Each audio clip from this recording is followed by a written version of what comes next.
Bonjour à tous et bienvenue pour cette nouvelle vidéo. J'espère que vous allez bien, que vous avez passé une bonne semaine et que vous avez eu de très très bonnes lectures.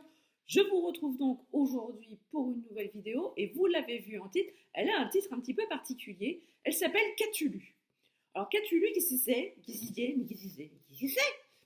Alors qu'est-ce que c'est? C'est tout simplement un point lecture. Un point lecture, mais j'avais envie de changer de nom. Alors le contenu reste le même, hein.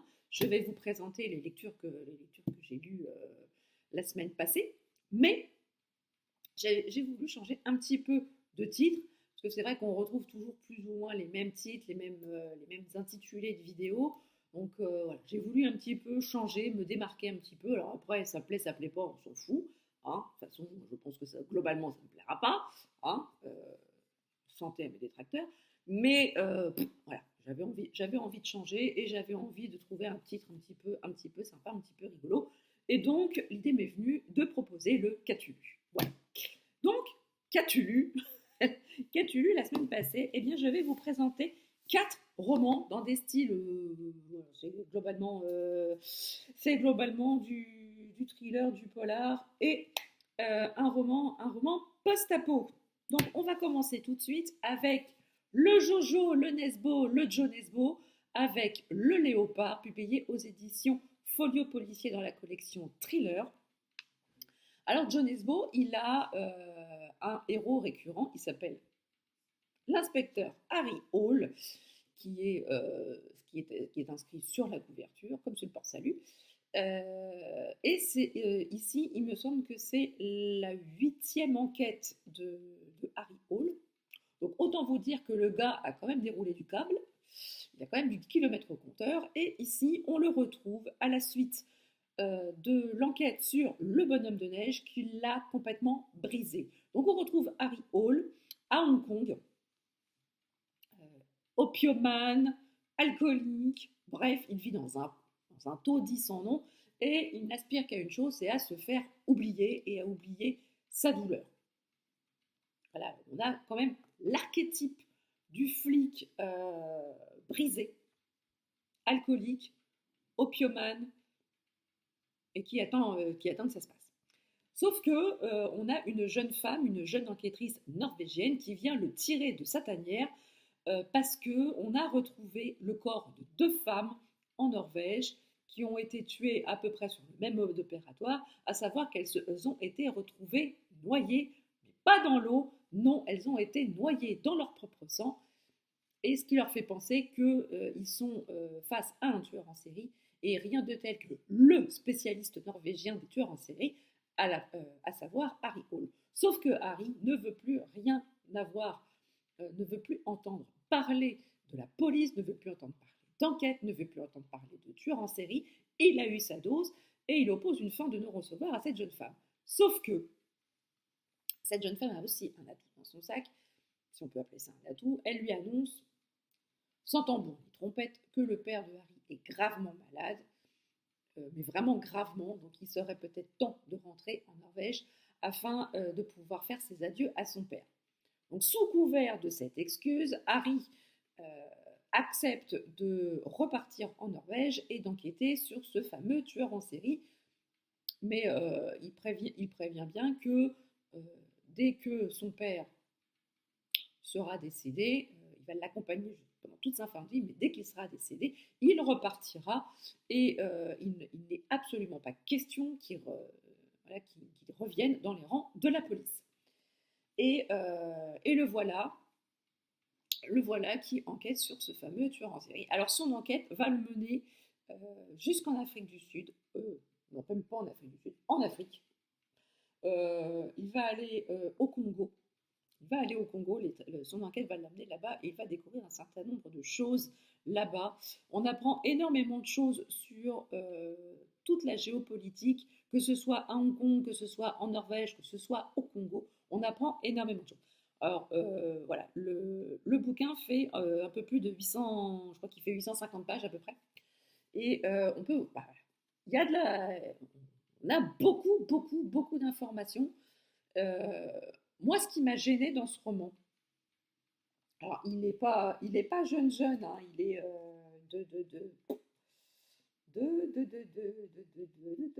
2000, ouais, il doit être de 2010 peut-être. Il doit être de 2010, donc il a quand même, voilà, il a quand même 12 ans. Qu'est-ce que je calcule bien? 2009. Voilà, il est de 2009, donc un peu plus de 12 ans maintenant. Mais voilà, on en a vu beaucoup des flics brisés par les enquêtes, alcooliques, qui rongent, voilà, qui rongent leurs freins, qui ressassent les enquêtes passées, toutes les erreurs qu'ils ont pu faire. Et là, bon bah, Harry, il est dans ce schéma-là. Et j'ai trouvé que c'était un peu ronflant. J'ai trouvé on passait quand même beaucoup de temps à s'apesantir sur la psyché de Harry Hole. Alors après, peut-être que j'ai trouvé que c'était un peu long, parce que forcément, je suis arrivée comme un cheveu sur la soupe, et la première enquête que je lis, c'est la 8e. Donc, je ne connais pas le passé de cet enquêteur. Voilà, on parle un petit peu de sa précédente enquête, Le Bonhomme de Neige, qui apparemment a été extrêmement, ne serait-ce que chronophage et très éprouvante d'un point de vue psychologique, ne serait-ce que pour l'enquêteur lui-même.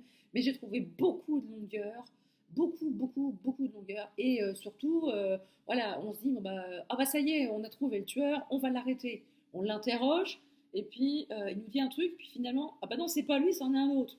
On va arrêter l'autre, on l'interroge, et puis il nous dit un truc, et puis finalement, ça nous fait dire que, ah bah non, bah finalement, c'était le premier. Donc on va réarrêter le premier, on le réinterroge, et il nous dit, ah bah non, mais non, il s'est passé ça, finalement, c'était l'autre. Donc on fait ne serait-ce qu'un ping-pong entre différents suspects, et au bout d'un moment, on a envie de dire à l'auteur, décide-toi, Joe. Décide-toi, tu choisis tel ou tel comme suspect, mais décide-toi une bonne fois pour toutes, et puis creusons surtout, creusons le pourquoi du comment. Alors, on a creusé le pourquoi du comment, mais je trouvais que c'était un peu vite, parce que du coup, on a perdu du temps en faisant des ping-pong et des allers-retours entre les différents suspects, et je trouve qu'on a un petit peu perdu dans le noyau de ce de ce qui a fait cette enquête, et de ce qui a motivé aussi ce tueur en série. Alors malgré tout, j'aime bien la plume. Je pense que je lirai d'autres enquêtes, les précédentes de Harry Hole, pour savoir un petit peu comment il en est arrivé là, ce pauvre garçon. Mais voilà, j'ai trouvé qu'il y avait quand même quelques longueurs sur les 850 pages. Mais peut-être que ces longueurs s'expliquent en lisant les précédentes enquêtes. Voilà, ça m'apprendra à prendre une série avec un héros récurrent à partir du 8e tome. Voilà. Et je bois dans ma jolie tasse que mes anciens collègues m'ont offert pour mon pot de départ. Alors ensuite, j'ai lu Au fond de l'eau de Paula Hawkins, publié aux éditions Pocket. J'avais beaucoup aimé La fille du train, j'avais beaucoup aimé son premier roman, j'ai beaucoup aimé son 3e roman, Celle qui brûle, qui est sorti en fin d'année dernière ou en début d'année, je ne sais plus. Mais vous pourrez retrouver facilement ma chronique en tapant Celle qui brûle sur ma chaîne. Et donc ceci, Au fond de l'eau, est son 2e roman. Alors autant vous dire que en lisant Au fond de l'eau, je me suis rapidement retrouvée au fond du trou. Sans mauvais jeu de mots. Ici, on retrouve Julia qui a quitté la petite ville de Beckford il y a très longtemps et n'a plus jamais voulu y remettre les pieds. Et elle se trouve un petit peu obligée de revenir à Beckford parce qu'on a retrouvé le corps de sa sœur noyé dans la rivière. Et du coup, elle est un petit peu obligée d'y retourner parce que sa sœur laisse une fille, Lena, 15 ans, seule. Et comme elle est la seule famille restante, elle est obligée de retourner là-bas pour s'occuper de sa nièce. Sauf que Julia, elle n'est pas spécialement enjaillée à l'idée de retourner à Beckford parce qu'il s'est passé un certain nombre de choses pendant son adolescence avec sa sœur qu'elle n'a jamais pu lui pardonner. Et du coup, si elle est partie, c'est aussi pour couper les ponts avec sa sœur. Sauf que sa sœur, durant les semaines qui ont précédé sa mort, a essayé de la joindre à plusieurs reprises. Julia n'a jamais répondu. Et du coup, maintenant, elle se demande pourquoi sa sœur, peu de temps avant sa mort, a voulu reprendre contact avec elle. Et pendant tout le long du roman, on va alterner les chapitres. Chaque chapitre est un personnage différent. Et au bout dès le début, je me suis dit, il y a trop de personnages. Il y a trop de personnages, je suis paumée. Et surtout qu'au début, quand les chapitres qui étaient relatifs à Julia, elles étaient en tête de chapitre avec le prénom Jules, comme un Jules, hein, comme le prénom Jules. Je me dis, mais c'est qui ce Jules? Et en fait, j'ai rapidement compris que Jules était en fait Julia. Parce que Julia ne veut pas qu'on l'appelle par son prénom, elle pique des colères noires si on l'appelle par son prénom, elle tient absolument à se faire appeler Jules. Donc à partir de ce moment-là, une fois qu'on a compris que Jules est Julia, on arrive peu ou prou à raccrocher les wagons. Sauf que l'intrigue est noyée, fond de l'eau, rivière, noyée. Elle est noyée dans la pléthore de personnages et du coup, on a du mal à trouver le fil rouge de cette intrigue. Je trouve que même que l'intrigue est creuse par moments. Il n'y a pas de substance, il n'y a pas vraiment de réelle substance dans ce roman. Et la révélation finale, je dis bon, ok, tout ça pour ça. Ah, c'est fini. Bon, bah voilà. Donc voilà, pour ce roman de Paula Hawkins, je suis un peu déçue. Parce que comme je vous ai dit, j'ai beaucoup aimé le premier, j'ai beaucoup aimé le dernier, mais alors celui-là, il m'a laissé dubitative et un peu déçue par ma lecture, faut bien dire. Donc c'est pas celui que si vous devez lire un roman de Paula Hawkins, je vous conseille pas celui-là, je vous conseille vraiment La fille du train et Celle qui brûle, son dernier, qui est sorti, je ne sais plus dans quelle maison d'édition d'ailleurs, je ne sais plus, j'ai un trou, j'ai un trou. Donc voilà, mais bon voilà, je vous conseille pas au fond de l'eau. Moi franchement, je me suis profondément ennuyée en lisant ce roman. Alors ensuite, on va passer au post-apo, qui a été une très très bonne lecture. Je vais vous parler du coup de Afterland de Lorraine Bioux, publié aux éditions Albin Michel Imaginaire. Ça a été une excellente lecture. Ce livre, je l'ai lu en lecture commune avec les copines Caro de la chaîne Caro Livre, Céline du compte Céline Lecture sur Instagram, et de Lucas, des lectures de Lucas, toujours sur Instagram. Lucas nous a rejoint en cours de route pendant la lecture commune. Et voilà, du coup, c'est un petit jeune homme que j'ai découvert, hein, que je ne connaissais pas. Et du coup, j'ai découvert son compte. Je vous mettrai toutes les informations en barre d'infos. Voilà, Virginie t'enfonce les portes. J'en bois un coup parce que j'ai soif. Et donc, voilà, on a lu ce roman toute la semaine dernière, tous ensemble. Donc ici, on est vraiment dans un post-apo.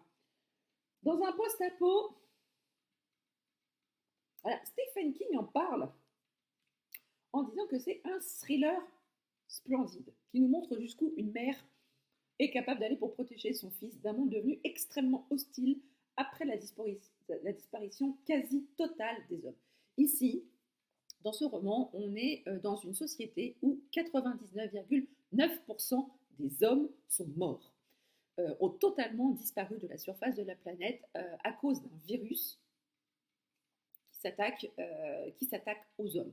Alors, vous pouvez tout à chacun attraper le virus, que vous soyez homme ou femme, sauf que les femmes, elles, ne développent qu'une forme très légère du virus, hein, c'est somme toute une bonne grippe, et les hommes développent les mêmes symptômes au début, ils ont une grippe, mais ils se transforment rapidement en un cancer extrêmement virulent.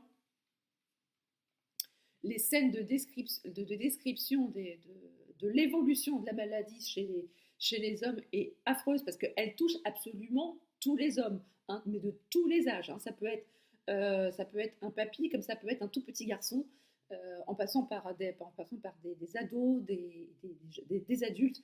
C'est voilà, le virus n'épargne absolument personne, sauf un tout petit pourcentage de la population qui reste en vie. Et forcément, la population restante se pose la question de la perduration de l'espèce. Je ne sais pas si perduration se dit, mais comment perpétuer l'espèce, hein, parce que bon, malgré tout, il n'y a plus que des femmes. Hein, donc, et biologiquement parlant, on sait bien que pour faire des bébés, il faut un monsieur et une dame. Voilà. Donc, les hommes restants sont des denrées absolument rares et des ressources précieuses, ou à tout le moins leur sperme. Voilà. Donc, on suit ici Cole, qui est maman du petit Miles, qui a 12 ans. Elle vient de perdre son mari, qui a été victime lui aussi du virus, et elle se lance dans une course-poursuite à travers les États-Unis pour échapper à sa sœur, qui a décidé de vendre le sperme de Miles, de son neveu, euh,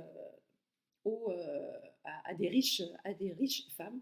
Et là, je peux vous dire que on dit souvent qu'une société régie par les femmes serait beaucoup plus lumineuse, beaucoup plus punchy, tout se passerait beaucoup mieux.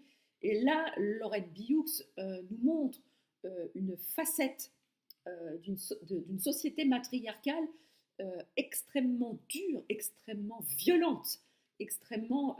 voilà, les femmes qui sont décrites là-dedans, elles sont pas sympas. Hein. Franchement, même en tant que femme, je ne souhaiterais pas m'y frotter. Mais est-ce qu'elle a voulu montrer une société matriarcale qui voulait faire payer toutes les souffrances, toutes les inégalités, tout ce que les femmes ont dû subir pendant de nombreuses années? Est-ce qu'elle a voulu montrer ce que ça pourrait donner une société matriarcale revancharde? En tout cas, une société matriarcale revancharde, bah, c'est pas marrant, hein, même pour les femmes restantes. Je vous le dis tout de suite. Mais j'ai beaucoup aimé la relation entre Cole et son fils. Voilà, Miles, et voilà, il a 12 ans, donc voilà, il est ado. Voilà, il se pose aussi beaucoup de questions sur la sexualité. Ça commence à venir. Hein. Merci Tata Billy, hein, quand même, hein, parce qu'elle lui met quand même un certain nombre d'idées dans la tête. Chose à laquelle il n'avait absolument pas pensé du haut de ses 12 ans. Et il apprend, voilà, il est à une période charnière de son adolescence et de sa vie. Et c'est vraiment une période pas marrante pour lui, d'autant plus que, afin de fuir, sa mère a décidé de le travestir en fille. Donc, il doit avoir des comportements de fille aux yeux de tous. Et voilà, on lui parle de choses assez gênantes. Voilà, ses premières règles, le corps qui change, voilà, la poitrine qui se forme, les poils qui poussent. Enfin, bref, toutes choses qu'on aurait pu lui dire en tant que petit garçon, sans parler des règles, tout ça, les hormones, tout ça. Et du coup, il se pose énormément de questions. On voit, il a dans sa tête plein de questionnements. Et j'ai trouvé ça très intéressant. La plume de Laurette Bioux est très addictive. J'avais vraiment envie de savoir la suite. Alors après, dans la deuxième moitié du roman, il y a quand même quelques longueurs parce que Cole et Miles trouvent un groupe de personnes avec qui ils voyagent, et pendant ce voyage, il ne se passe pas grand-chose. Autant dire les choses comme elles sont. C'était un petit peu long, et à la fin, j'aurais bien aimé une confrontation entre les deux frangines qui soit un peu plus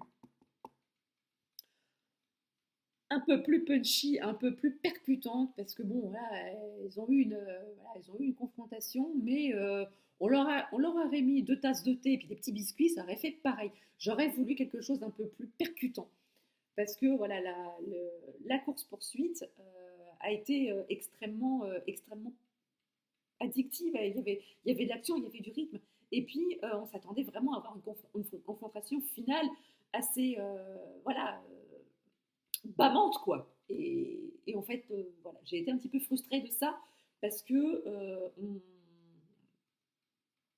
voilà, voilà, la fin n'a pas répondu complètement à mes attentes. Alors ici, on était aussi dans un road trip un road trip dans les États-Unis, il faut savoir que Cole et Miles étaient originaires d'Afrique du Sud, de Johannesburg. On en parle assez peu finalement de Johannesburg. On parle plutôt des États-Unis. Alors c'est peut-être un peu dommage parce que Lauren Billou, c'est quand même sud-africaine. Elle est née à Johannesburg et ça aurait peut-être été sympa aussi d'avoir un peu le- leur vie là-bas à, à Joburg, comme elle appelle Johannesburg dans le roman. Ça aurait été un petit peu sympa d'avoir un peu comment on vit là-bas en Afrique du Sud. Mais voilà, en tout cas, c'est extrêmement addictif. Finalement, avec les copains et les copines, on avait très peur parce qu'on avait eu énormément, on avait vu beaucoup d'avis mitigés sur ce roman. Et finalement, quand on a commencé notre lecture bon, avec les filles au début et avec Lucas par la suite, on a trouvé que c'était vraiment bien écrit. C'est très addictif. Moi, j'ai beaucoup aimé la plume. Euh, j'ai beaucoup aimé la relation entre Cole et son fils. Euh, et j'ai beaucoup aimé, enfin, le monde qui nous est décrit est vraiment flippant. Enfin, c'est vraiment un post-apo super là-dessus. Euh, mais voilà, je vous laisse vous faire votre propre avis là-dessus. N'hésitez pas à aller voir l'avis de Céline, l'avis de Caro et l'avis de Lucas pour savoir ce qu'eux-mêmes en ont pensé. Mais en tout cas, ça a été une très très chouette lecture commune et je remercie vivement Caro, Céline et Lucas d'avoir lu ce roman avec moi. C'était vraiment une très chouette expérience et on remet ça quand vous voulez, les copains. Et enfin, euh, je vais vous parler d'un roman que j'attendais vraiment avec beaucoup d'impatience. Il s'agit de Nos âmes au diable. Nos âmes au diable de Jérôme Camus et Nathalie Hugues, publié aux éditions Fleuve Noir. Il sort jeudi 17 mars. Donc quand vous verrez la vidéo, voilà, je vais publier mon avis voilà, 2-3 jours avant. Donc voilà, je peux vous en parler dès maintenant. Pourquoi j'étais impatiente de lire ce roman? Parce que j'ai adoré la saga W3 de ces deux auteurs. C'est une saga qui est extrêmement chère à mon cœur, du point de vue des personnages et de l'histoire, mais surtout des personnages. C'était quasiment une famille dans cette trilogie. Et voilà, franchement, j'ai pleuré, j'ai ri, mais j'ai beaucoup pleuré. J'ai beaucoup pleuré et j'aime beaucoup ce qu'ils font avec leurs personnages. Et donc ici, j'étais quand même assez impatiente de voir ce qu'ils avaient fait. Donc ici, on est sur l'île de Léron et on suit la petite fille, Sixtine, elle a 10 ans, elle est en vacances sur l'île de Léron avec son père. Sa mère est restée à Paris pour travailler. Et un après-midi, avant d'aller retrouver son copain à l'école de voile, elle fait un détour par chez ses grands-parents et elle va traîner du côté d'un blocos où elle aime beaucoup traîner. Elle aime beaucoup se faire peur, aller dans le noir, se montrer qu'elle est grande, qu'elle n'a pas peur. Et donc elle va faire un tour là-bas et malheureusement, elle va tomber sur un homme qui va la kidnapper. Hélas, voilà, commence l'enfer pour la maman de Sixtine, Jeanne, qui arrive sur l'île de Léron en catastrophe, tout à fait cessante. Et on va la suivre pendant l'enquête sur les premières heures de la disparition de Sixtine. Euh, voilà, Sixtine va demeurer introuvable, le monde de Jeanne va s'écrouler, les semaines, les mois vont passer, Sixtine ne va pas être retrouvée, et très vite, au bout de quelques mois, les soupçons de la police vont se diriger vers un pédophile notoire qui avoue avoir balancé, avoir fait subir plus de moult sévices à la pauvre Sixtine et avoir balancé ensuite son corps à l'eau. Donc, voilà, le monde s'écroule une nouvelle fois parce que Jeanne était persuadée et se raccrochait à l'idée que sa fille était encore en vie. Sauf que là, tous ses espoirs sont anéantis. Euh, voilà, Sixtine n'est plus. Il va falloir faire son deuil.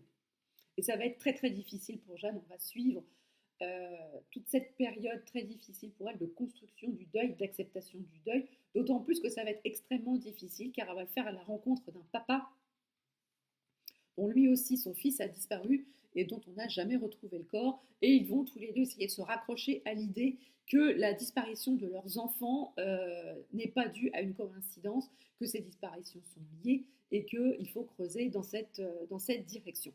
Et donc, dans ce roman, on alterne entre les chapitres avec Jeanne, tout son processus de deuil, de reconstruction, ça va être très difficile, et les chapitres où on va suivre Sixtine euh, dans son calvaire. Parce que bon, on sait ce qui lui arrive à Sixtine, on sait ce qu'elle subit, et on voit petit à petit, avec les jours, les mois qui passent, comment elle évolue psychologiquement.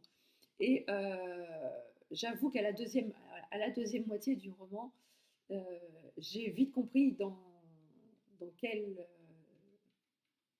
où allaient les deux auteurs. J'ai vite compris. Je me suis dit, bon, ok, on va aller dans cette direction-là. Et je ne me suis pas trompée. Je ne me suis pas trompée et la révélation finale ne m'a pas surprise. Parce que, alors je vais vous dire pourquoi la révélation finale ne m'a pas surprise. Parce que en lisant le prologue, en lisant vraiment le tout premier chapitre du roman, on suit Sixtine dans son périple vers le Blocos, et il y a un passage dans ce premier chapitre qui m'a fait tiquer. J'ai dit, oula, ça pue. Franchement, ça pue du cul. Et au fur et à mesure de ma lecture, je me suis dit, bah ouais, ça a bien pué, effectivement, et je ne me suis pas trompée. Mais franchement, si vous ne voyez pas le truc arriver, franchement, vous prenez la révélation en pleine poire. Je peux comprendre Séverine qui a eu une méga claque sur ce roman parce qu'elle n'a pas vu arriver, les choses. Moi, je ne peux pas vous dire que c'est une grosse claque parce que je l'ai vu le truc arriver, mais j'ai été saisie par la plume des auteurs. Forcément, les chapitres sont hyper courts, c'est hyper addictif. Il n'y a pas de temps mort. Vous avez, voilà, dès que vous avez fini un chapitre, vous avez envie d'aller au suivant pour savoir ce qui va se passer. J'ai bouffé le bouquin en même pas 2 jours. Et pourtant c'est un beau bébé, il fait 368 pages, je crois, en numérique. J'ai adoré retrouver la plume. C'est tellement addictif. Et il y a eu un passage avec un personnage. Et j'ai été extrêmement émue de retrouver ce personnage, car c'est un personnage qu'on croise dans la série W3. Je ne vous dis pas qui c'est, pour ceux qui l'ont lu. Et pour ceux qui ne l'ont pas lu, ça va être totalement transparent pour vous. Mais pour ceux qui ont lu la saga W3, vous allez retrouver un personnage de cette trilogie. Et moi, j'avoue que j'ai adoré retrouver ce personnage. J'étais tellement contente de le retrouver. Franchement, Nathalie et Jérôme, vous m'avez fait un plaisir.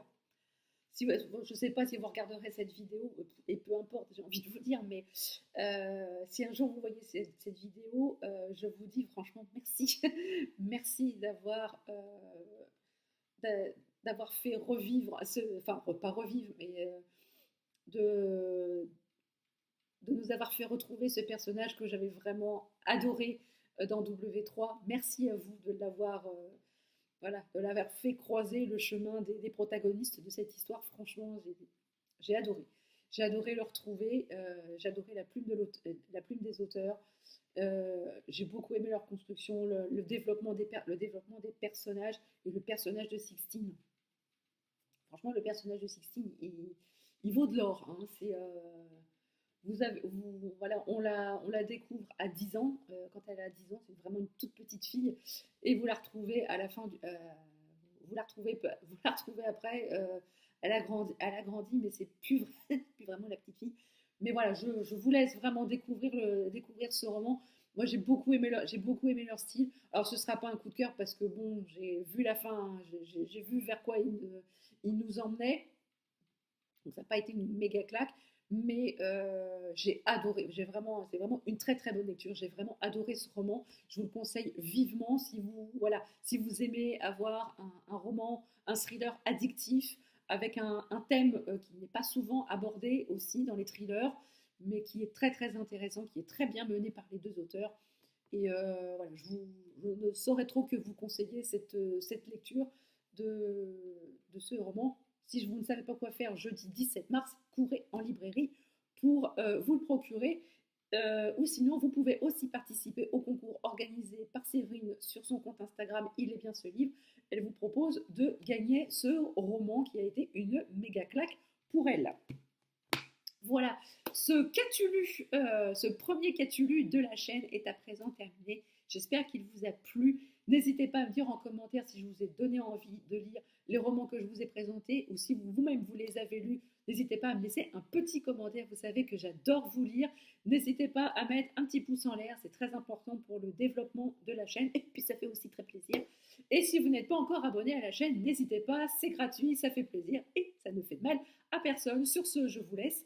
Je vous souhaite une très très belle journée, de très très belles semaines, de très très belles lectures et je vous dis à très bientôt pour une prochaine vidéo. Ciao!